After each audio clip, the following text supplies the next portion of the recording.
Namaste. Namaste. And welcome to everyone. I'm very, very grateful after a period of almost 2 years to be back with my beloved friend, Alok. Namaste. It's a joy I share.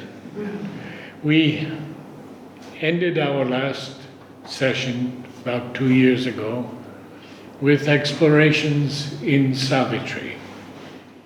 And for this series, I suggested a title from a very extraordinary statement by Mother.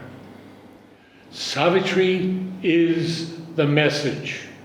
All else is preparation. Well, this is an incredible statement. Absolutely. And I know that both of us feel this so strongly. Completely. Because Savitri has, over the years, been severely criticized by many, many poets, by many writers. And I think now it's changing. I think it's coming to the other side, where more and more people are beginning to read Savitri, to appreciate it. And Mother has told us that if you read 2 lines a day and don't try to understand them with the mind and keep reading them, they will come and you will understand them from something much above the mind. So let us begin. Yes, so just a few thoughts on this wonderful message of the Mother. Very instinctively or intuitively, I always felt that Savitri is the complete book. And if I look at it very logically, not logically in the sense of the analytical mind, but just from the factual point of view. So we see that Sri Aurobindo's works can be categorized into maybe 4 distinct types, and they represent 4 distinct phases of his spiritual, I won't use the word development, or self-revelation. So we have a period before Pondicherry, which are also wonderful, mantric. To me, everything of Sri Aurobindo is mantric. But that's a personal feeling, because when he writes even prose, it flows like a wonderful stream, a river. There is a rhythm in, when I read the Bande Mataram writings, or even before that, they are so beautiful. So there is a phase which is pre-1910. And then of course 1910 or 1912, 13, 14, we have few writings like Thoughts and Aphorisms started around that period. We have Yogic Sadhan. But from 1914, this is the second phase where there is a different kind of writing which come. One can see that it's like a massive Himalayan glaciers which are, melting down and cascades of Ganges flowing. So there is a very distinctive difference between the writing before 1910 and those during the Arya period. Much of the major works are the Arya, which includes some of the most powerful works like the Life Divine, the Synthesis of Yoga, and the Human Cycle. And the Human Cycle and the Ideal of Human Unity. Part of that. Yeah. Kittu has been ill for quite some time, and he is now recovered. And today was the first meeting with him. And next week at 4:30, he will continue with the Human Cycle. Wonderful. So we have this, we have even the Renaissance of India. So all these works are from 1914 to 1920. Then after the Mother's final coming, we have a third phase which starts. For 6 years almost we don't see anything very major coming up. But the first books that comes after that period, which is 1927, after the, Krishna's complete fusion with Sri Aurobindo, his personality, the avataric personality, the Mother assuming charge of the disciples, and a kind of, not a formation, but something like an ashram begins to be formed as a seed plot. And then 1927 we have the Mother. So this is the third phase. Now the difference is so palpable that if you look at all that is before that, suddenly in front of this small booklet, the Mother, which is just about 6 letters, that appears as if it's a condensation of all of this. This is my impression. And long back, Dr. Maheshwari, he had, when we were reading this book together, this is one of the books I got from Howrah station platform. Grace. The train was just 10 minutes to depart, and I was desperate. I must need a book. I need a book to read. And I ran to the Higginbotham stall. Higginbotham's of all the places. And I could have never imagined that they have something, on Sri Aurobindo. They don't keep such things. So I thought maybe something on Sri Ramakrishna. That's the closest. So I said, any Ramakrishna book is there, because they keep those books. And he said, no, we have the Mother. So I thought Mother Sarda's book. I said, okay, give me whatever you have. And I just ran with the book. I didn't even see who is the author, what. And Sri Aurobindo was running with me, or rather making me run, because by then I had already turned towards Sri Aurobindo. And I didn't know such a book exists, because I had read the Synthesis, Secret of the Vedas. And then I sit in the train and I look at Sri Aurobindo, and I'm like, oh, Sri Aurobindo has written this. It was all. I remember that 6-hour journey, reading the Mother, and it was like very clear it's all about the Divine Mother who is embodied, not a moment of single doubt. And I realized, this contains everything. I don't need to read anything else. So Maheshwari ji later on told it's the Bij Mantra. It is like the seed of everything else that one can contain. So it's a book which is apart.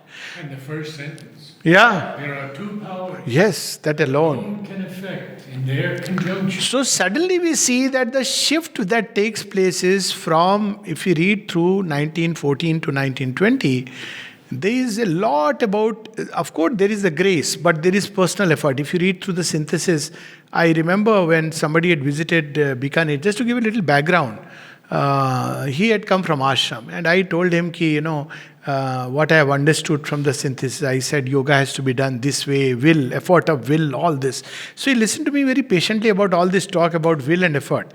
Then after 10 minutes, he was literally, lolling in his chair, and he said in Hindi, then I'll repeat in English. He said, पर श्री अरविंद तो surrender की बात करते हैं, but Sri Aurobindo speaks of surrender.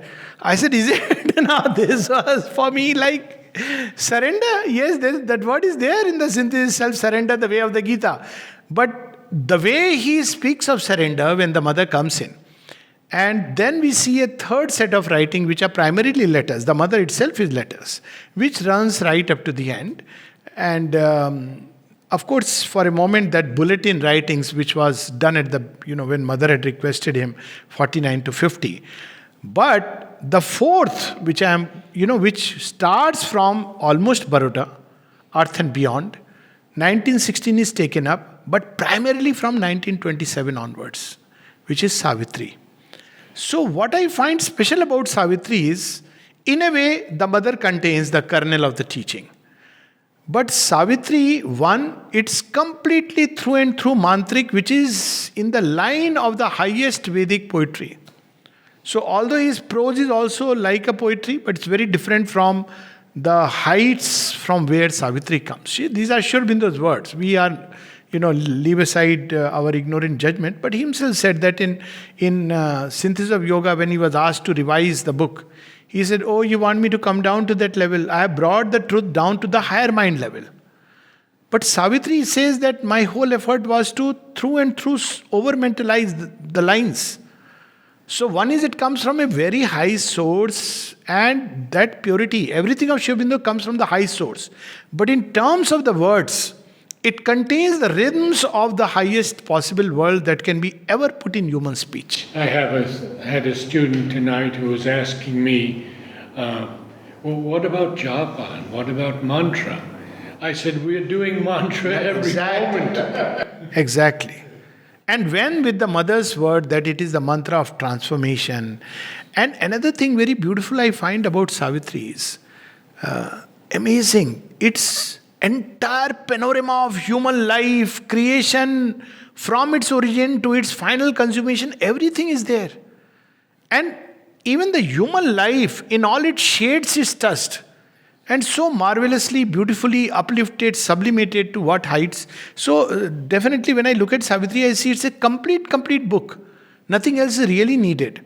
And finally, something very interesting, and I would like to read a passage after that, is the final version of Savitri as it came, considerably expanded. Book 2 has been considerably expanded. And of course, he had gone through the experience of entry into the deepest layers of the inconscient.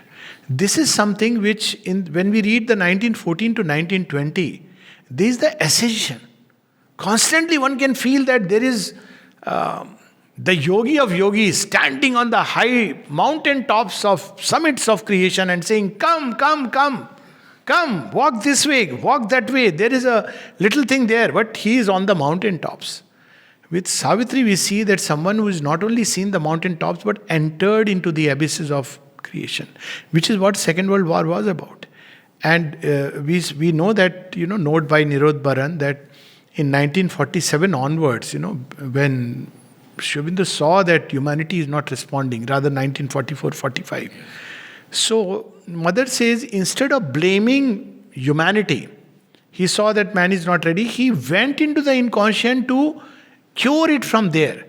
That experience of entry into the thickest night, he has traveled into the night several times, but thickest, densest night, which post-Second War had split open, hell had literally split open, we see that is where we see the joining of the two poles of creation, whose final, Had he not done that, he said the evolution would have been set back thousands of years. Thousands of years. And he also said something very interesting, that when Nirod Baran asked him, or he asked Nirod Baran, is Savitri completed? And Nirod Baran said, no, there are two books that are not yet finished. The Book of Death and the last book, The Return to Earth. And Sri Aurobindo's comment was so telling. He said, we shall see about that later. You remember one of your favorite lines, which even when we fail to look into our souls, or lie embedded in earthly consciousness, still have we parts that grow towards the light. Now these magical, powerful lines which come after that descent into the hell and then coming out, they are the creation of someone who had seen the thickest, darkest, blackest night. Then he could give the hope that even when we fail to look into our souls. And he brought the light down. Light down. He had to bring that light And down. join there are, as they say, that Vedas, there are two places where the Veda is there. One is in the higher worlds. And just a little story, and then I want to read a passage. So the Vedas are in the higher worlds, and the rishis climb, and then they hear or see, the soul sees, and then they put it in rhythmic speech. There is another Veda which is the same Veda, but in its completeness. It is there which is embedded within earth as its blueprint. Now this is a complete book. Now rishis keep receiving mantras, and there is no end to the disclosure. It's infinite, literally. But down below in the earth, there's a compressed divine document. And that's how the story goes, that before the beginning of another cycle of creation, at the time when Pralaya comes, so the Vedas are stolen and submerged into the subconscious dark terrains. And the Lord has to go down, rescue the Vedas. So that's how when the first avatar is asked that, what is your work? Fish. And the fish says, Vedanu Dharte, I am rescuing the Vedas. Now this original document which is down below, which is complete document, that can be rescued only if somebody is ready and willing to go down. Otherwise we will always receive fragments. So on one side we have wonderful secret of the Vedas and, rather the Vedic document, the Upanishads, which ring with a very high truth. But this rescuing of the document which is lying in the darkness, that we see in Savitri. And can I read a passage? It's so wonderful, which always reminds me of, I often say this, that this is how Savitri was finally born. And you know that during World War II, Sri Aurobindo says, I have no time for Savitri. Yes. My Imagine. most important work. He has used the words, my most important work. Yes. So we can imagine he himself has said this is his most important work. Yes. And for the mother, like just reading it is to do yoga of transformation. So that easy, he made it so easy that just reading the book becomes engaging in the yoga. And she said to Udar, Savitri is a mantra for the transformation of the world. So we have these lines on page 232, and they always give me a sense of the birth of Savitri from this utter darkness in which this secret sun is hidden inside. Page 232, and from the first line from top. Falsehood gave back to truth her tortured shape. So that's where he goes and corrects. That's what we see in God's labor.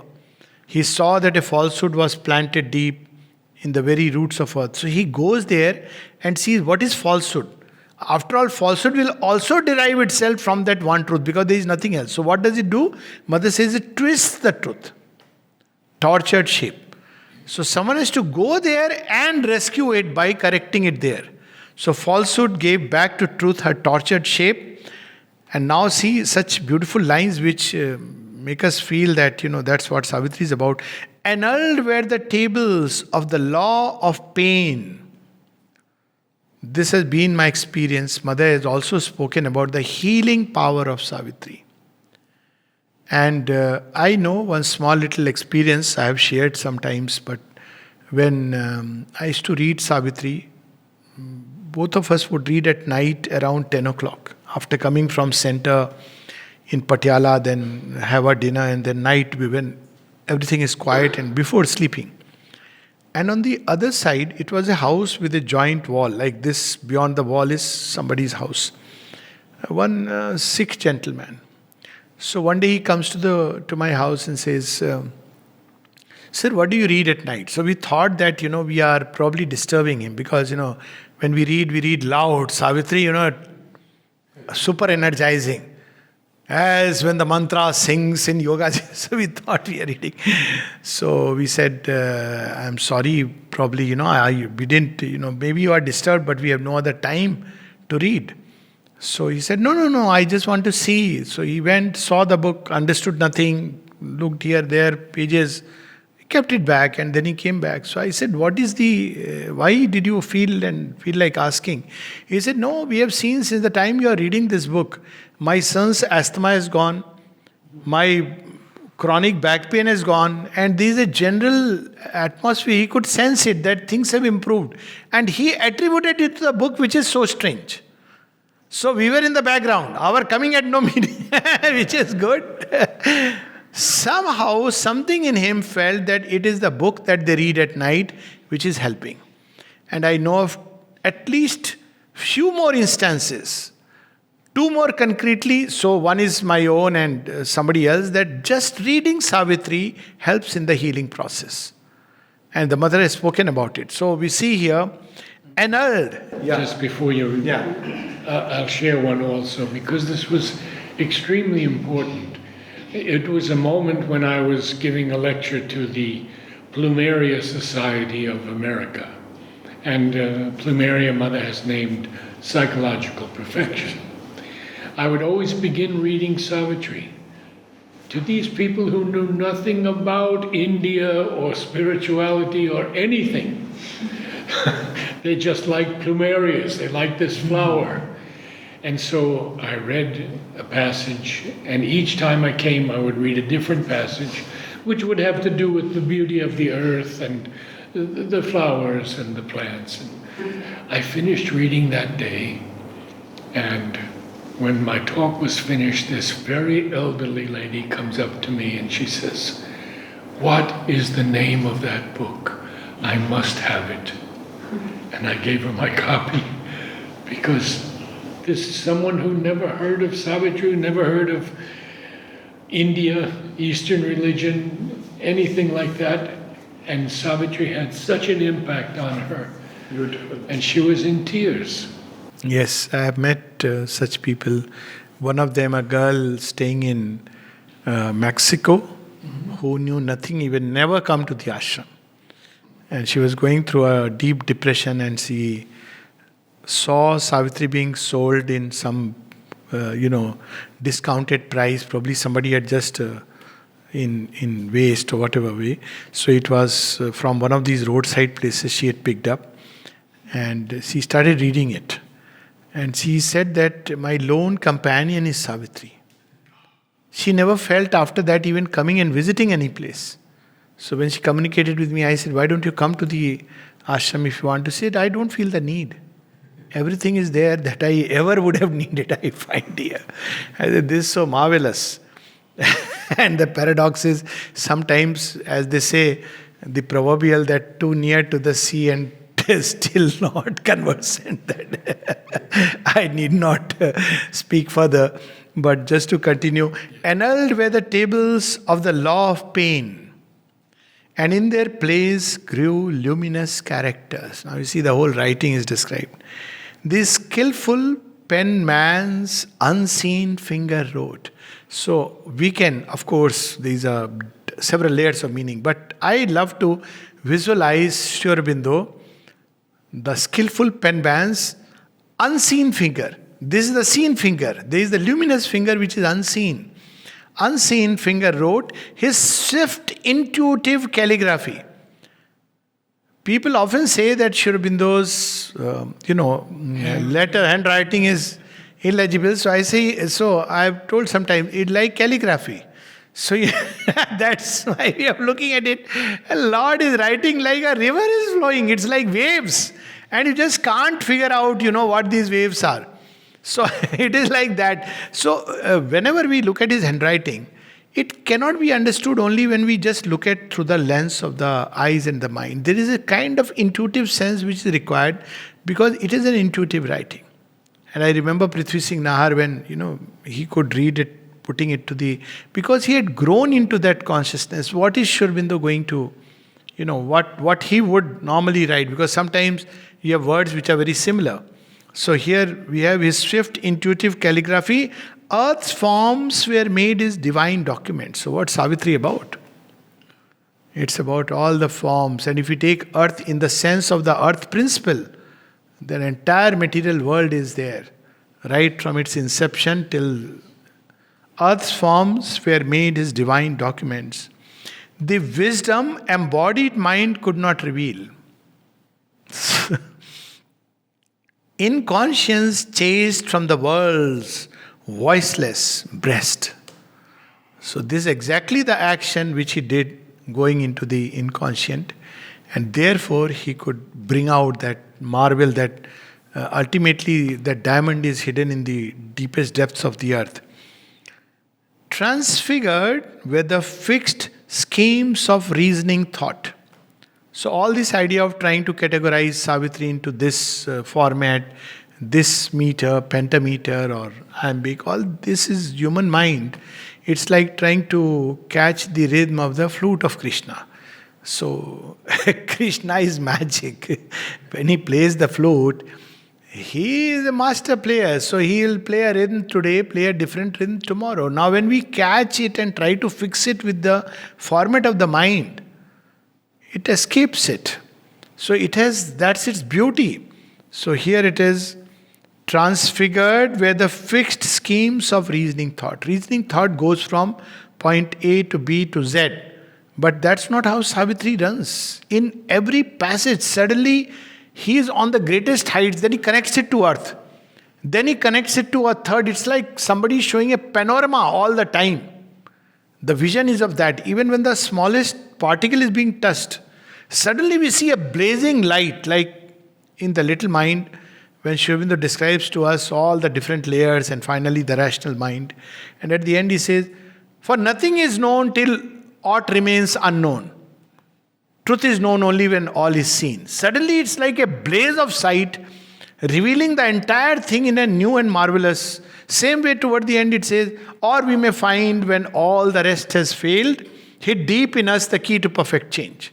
So these are the ways he connects. Suddenly from the heights he connects us to the earth, and from the earth he connects it to the heights. And here we see the inconscient being connected to the highest heights. From the darkest Yes. parts, the darkest, most difficult parts to read, moments come when he lifts us just like yes. Lifts it. Here itself, this part comes after the end of the world of falsehood, toward the end. Arousing consciousness in things inert. This is the action of Savitri. It doesn't matter whether we understand or not. One may be inert than the inert, but Savitri will arouse consciousness. As you gave this beautiful example, that people who don't know anything about Indic religion, thought, or let alone Savitri, and they feel something, it arouses consciousness. It's its action. He imposed, mark the words, he imposed upon dark atom and dumb mass the diamond script of the imperishable.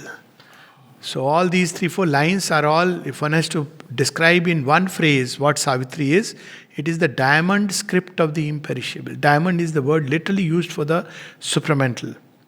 And you have the supramental there and you have it in the depths of the earth. The diamond script of the That's why there are 2 symbols of the supermind, interestingly, which Mother has spoken about, One is the sun and the other is actually the diamond, the physical diamond. And if you really look at it, one is found blazing in top and it's formed, crystallized in earth nature, is found down below in the depths of it's the lowest portion you have to go where you find the diamond. So it's very interesting that, she has used the word diamond. In fact, Sri Aurobindo says it is hard as a diamond and yet it is supple. And he says very difficult to explain. And Jyoti Priya used to have a funny saying. She would say that a diamond is only a piece of coal that's stuck to the job. Absolutely. Wonderful. Can you say that again? It's such a wonderful thing. A diamond is only a piece of coal that's stuck to the job. I remember when one of the advice that people used to give when those who turned to yoga and would come here, so they would ask different people and all of them gave the similar advice. Parichanda, then Chandradeep ji, Nalnida. So this is something which Chandradeep once told. So the person came and, in the beginning you are enthusiastic, I want to do this, what should I do, what kind of effort? He said, just stick on. Just stick on. 1 year, just stick on. And then he said, after that, he said, stick on, stay on, just stay on. Just make sure that you stay on to the yoga, it will be done. But if you get restless and start, then so beautifully, that diamond is a piece of coal that has stuck on to its job. So, and Mother speaks of endurance and faith. So, the diamond script of the imperishable, it is the way we can describe Savitri. Even the book, it is the script. And script of the imperishable, the diamond script, it is the supreme revelation. That's how the Mother puts it. It is the supreme revelation of the supreme. Then, a paean song, inscribed on the dim heart of fallen things. It's meant to uplift us. However fallen we may be, inscribed on the dim heart of fallen things, a paean song of the free infinite. It is. It's paean song. What exactly would probably you will be? Beautiful chant of the infinite. So you can't infinite. You can't limit it by any finite mind, by any finite format or logic. It is a chant, a song of the free. Mark the word. Infinite itself means a kind of freedom, but there is an infinite which enters into the finite and there is a logic of it. But here it's a free infinite. And we can eventually, reading Savitri, feel the music. Yes, absolutely. There is such music in Savitri. And the name, with a capital N, and the name, foundation of eternity. Name with a capital N. So name, you see, all names and forms which emerge are ways to express the ineffable, who is formless and nameless. What does he first create? Om, that is the name. Now the beauty is, Mother says, each line of Savitri makes the perfect rhythm of the sound Om. So that name, that power, that first stir, the first vibration is there contained within it. And all the divine names, Can you give me the other line that ideographs. thought and the great name? Yes. A prayer upon his lips and the great name. This during the passage through darkness. Here must the traveler of the upward way, for winding through hell turns the heavenward path, must pause or walk slowly, a prayer upon his lips and the great names. That is how he will be saved. Because that name is the ultimate power. Nothing can stand. All things which are made, they owe their origin from there. So the name, that's the power of the divine name. And all the divine names which are subsequently in different ways contains something of that. And that's why the name of the divine is very important. That's why when people were using Sri Aurobindo's name in different ways, so much so, great disciples of course, what was her name? Jaya Devi, 1928. So she goes and tells Sri Aurobindo, I do not like this Lord that they call you A.G. So Sri Aurobindo laughed and said, oh, is it? They call me A.G. Who calls A.G.? No, they all call you A.G. I don't like it. He kept quiet. Obviously, mother must have known, or then the whole notice was put in the ashram. His full name is Sri Aurobindo. Sri is not an honorific. And I remember I was just sharing this today with someone that when at the Samadhi, there were two wonderful gentlemen, Nirodha and Amal Kiran, and both were hard of hearing. So, they would talk loudly, and people who were around, they didn't know whether to tell them no or what to do. Suddenly, one will come and ask him something, and the other is also hard of hearing, so he would also. But I used to enjoy that conversation for one reason, not because I understood anything, because it was far. But every time Amal Kiran will say, Sri Aurobindo, it was so beautiful, music full of sweetness. I was waiting that, again he will say, Sri Aurobindo, it was so powerful. It was so much full of sweetness coming from the heart. Sri Aurobindo. And he had that perfect diction. So that name is in itself so powerful.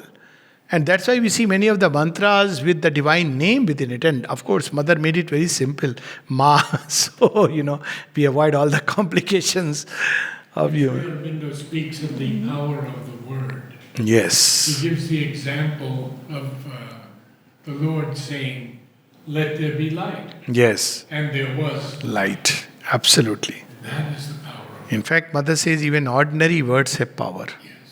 So, it's a divine word.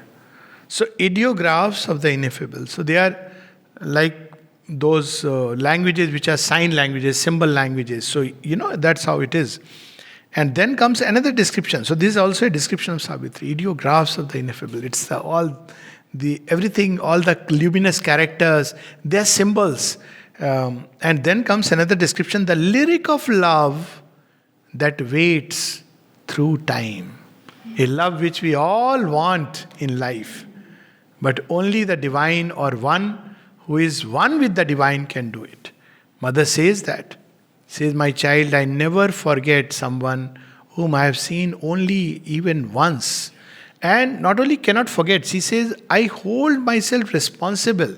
Even when he has turned and gone away, I never abandon. There are many who abandon the grace. There are many who abandon the grace, but the grace never abandons. So this is that kind of love, the lyric of love that waits through time. And even in the physical plane, 14 years, Dilip Kumar Roy's room was kept intact. So many persons, how she waits through lives. We forget, but she remembers. That's how the hope is. What's going to happen in next life? She knows, then there is hope. But if we say, what's going to happen, find an intellectual answer, then all of us will have a part which may sound like a hopeless character. But she is the hope. So we have the lyric of love that waits through time and the mystic volume of the book of bliss. What ananda, just reading it. I was sharing this experience yesterday in a central medical establishment in Delhi where I was posted. We have to do all these pilots, EEG, and they're testing. So there were some people who came to know that I'm spiritually inclined, and they came to try to convert me and said, this and that and 100 things. So I said, okay, I'm not interested. You don't want to be rude and discourteous, but whenever, no, you come once. I said, no, I don't need to come because I have found my way. No, that way is the ultimate way. When he said all that, he said, look here, these are my questions. Does your master have the answer? I had to be blunt. I said, I'm sorry, I am being little rude, but since you are pressing me so hard, so I must say, does he have the answer? He said, no, these questions only God can answer. So I had the live divine on one side, and of course Savitri I always used to keep. I said, I have found the answers. If you want, I can pass it on to you. But you must have those questions. So if you are only looking for some experience here and there, then it's a different thing altogether.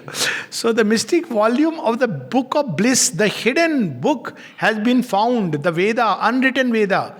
So it is the Veda which has always been hidden in the mystic, of the highest, realms of the highest. That has been brought down and, brought to life here. And finally, and the message of the superconscient fire. So what does God mean to say to us? We always say, He doesn't speak. Problem is, when He speaks, we don't listen. So, He has spoken. Of course, He speaks several times, each time consistent with the age. But we don't hear, we don't care. But when it comes to blaming, we are very quick to blame. God doesn't speak. Now He has spoken in a language which is so modern, English language, universal. Still we don't read. And yet we say that, He doesn't speak. When we read through Savitri, all the answers are there.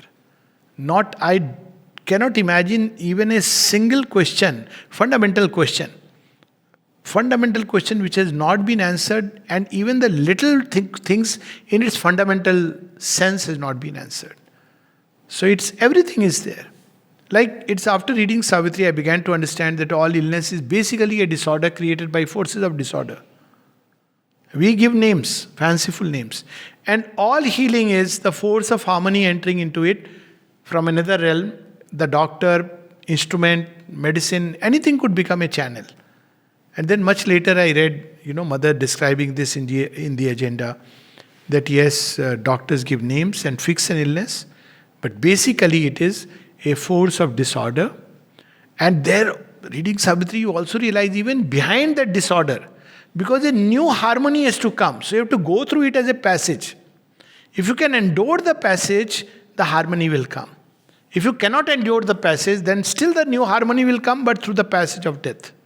I remember walking into the Arvind Eye Clinic, and there in large letters, ultimately it is faith that cures. Hopefully one day we will start really practicing it. Every time I look at in our nursing home, finally it is faith that cures. I only pray, Ma, one day let all of us really take recourse to that.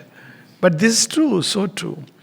And then comes these, after describing this, then life beat pure in the corporeal frame. Right now it is disfigured. All the desires, ambitions, they've disfigured life. Then life beat pure. Action of Savitri. What happens when we read Savitri? Life once again recovers its pure and beautiful rhythm. The infernal gleam died and could slay no more. The gleam of hell which draws, and this is the gleam, that's very interesting. Yes, it's not a light. It's not a light. And it's not darkness either. No.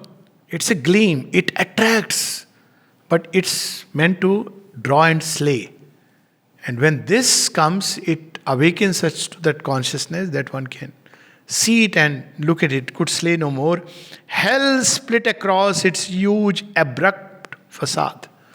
So, however, see, this line itself is so liberating.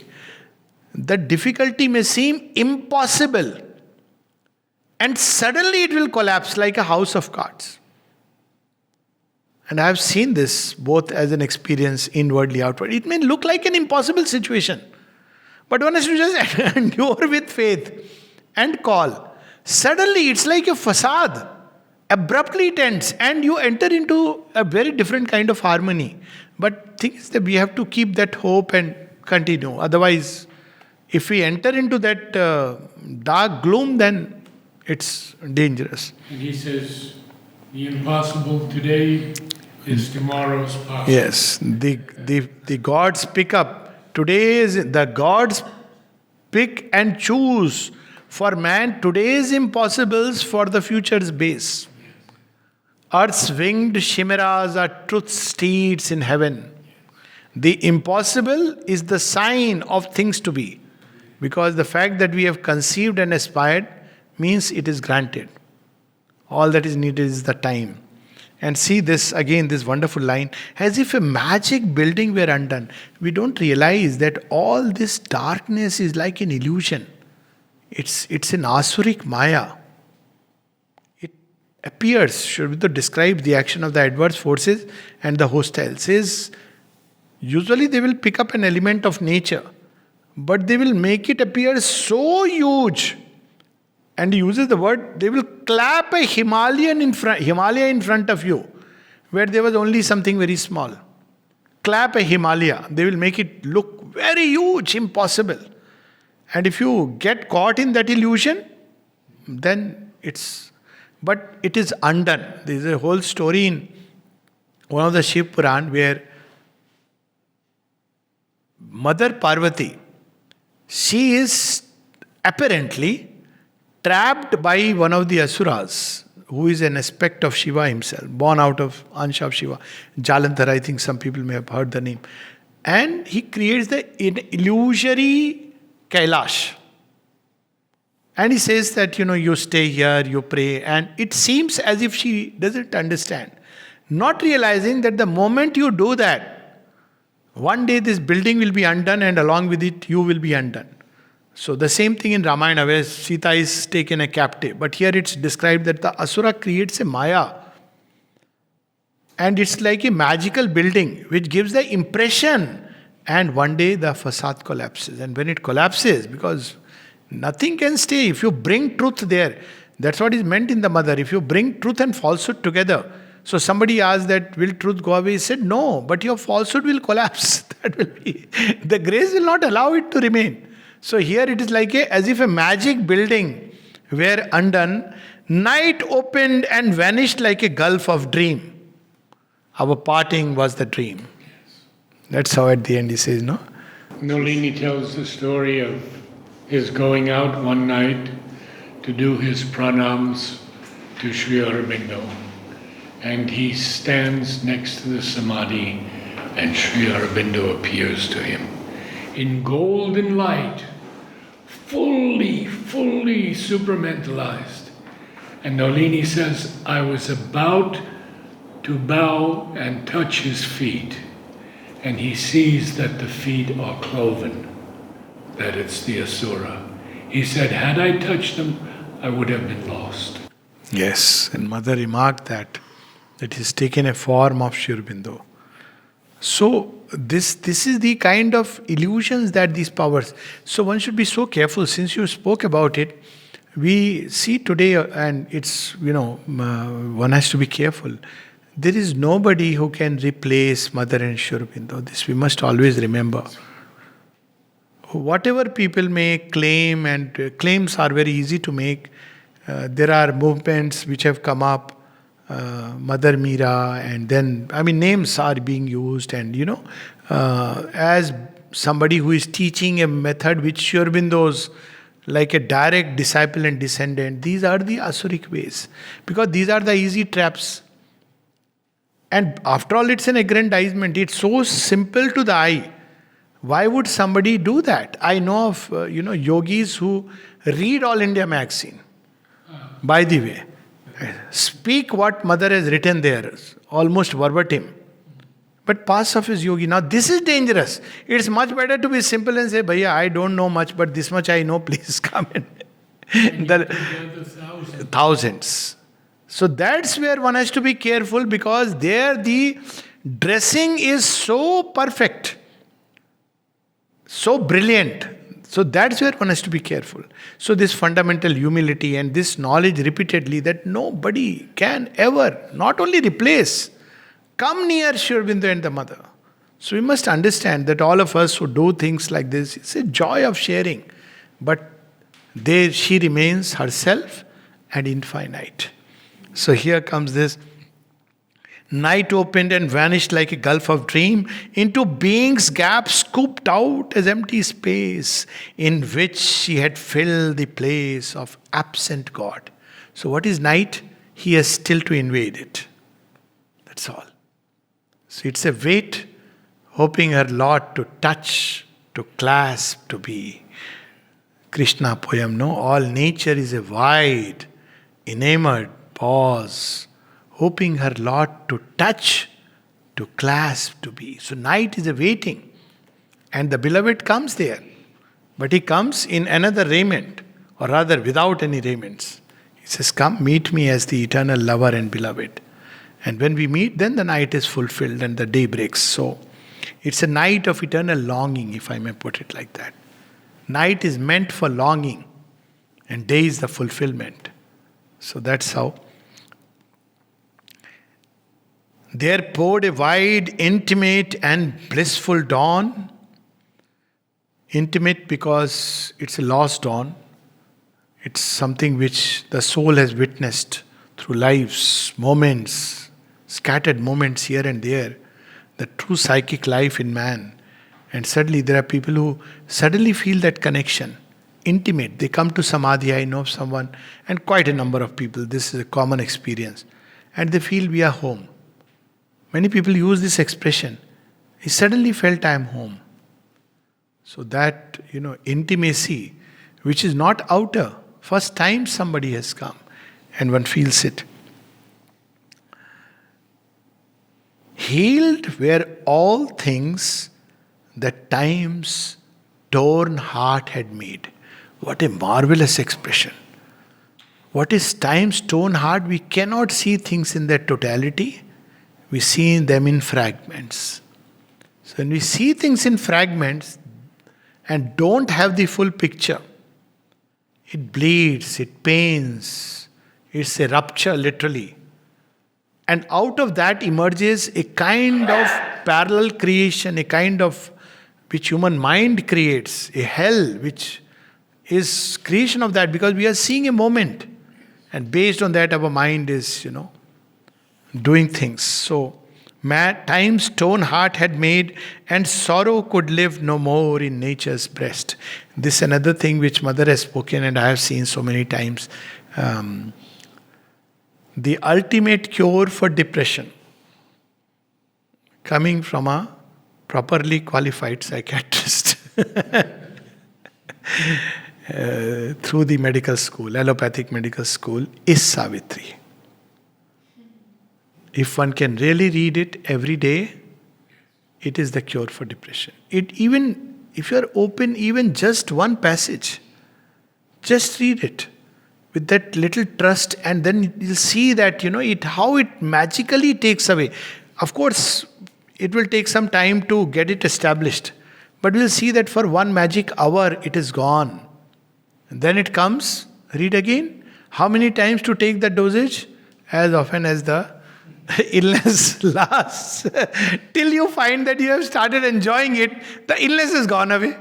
Then you feel thanks to the depression that I got in touch with. These beautiful lines, which I often quote. If the chamber's door is even a little ajar, what then can prevent the Lord from stealing in? Yes. Or who prevent his kiss on the sleeping soul? On the sleeping soul. Already he is near. That's how he describes. Yeah.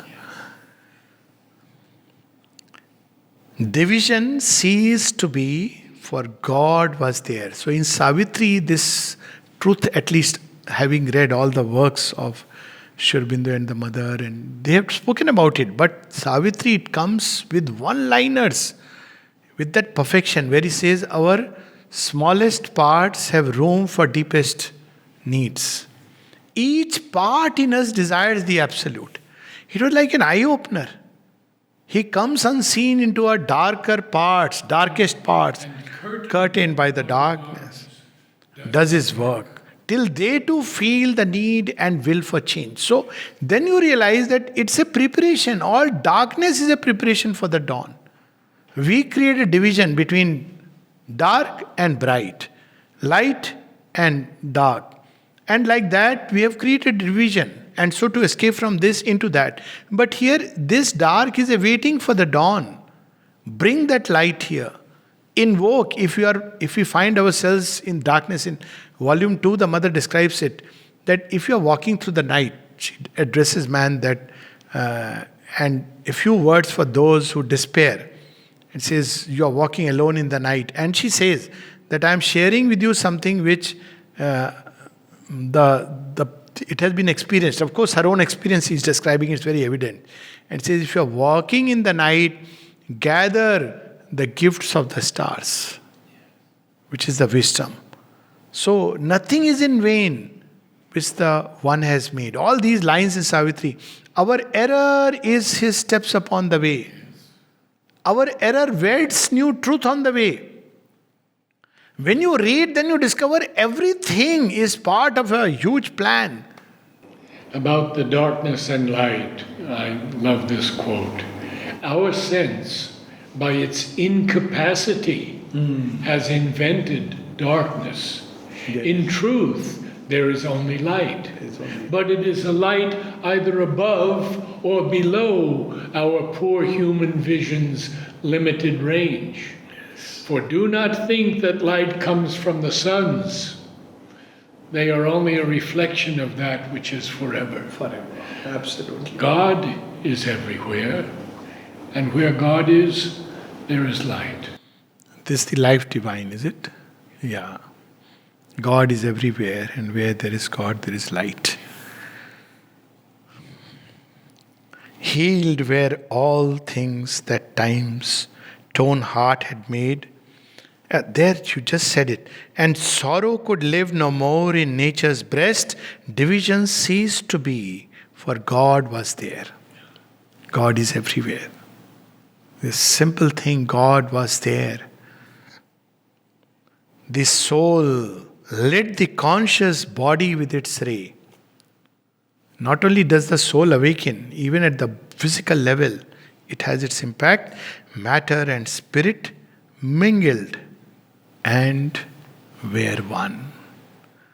So this is the magic of Savitri and birth of Savitri. So it's the longest labor that Sri Aurobindo has made.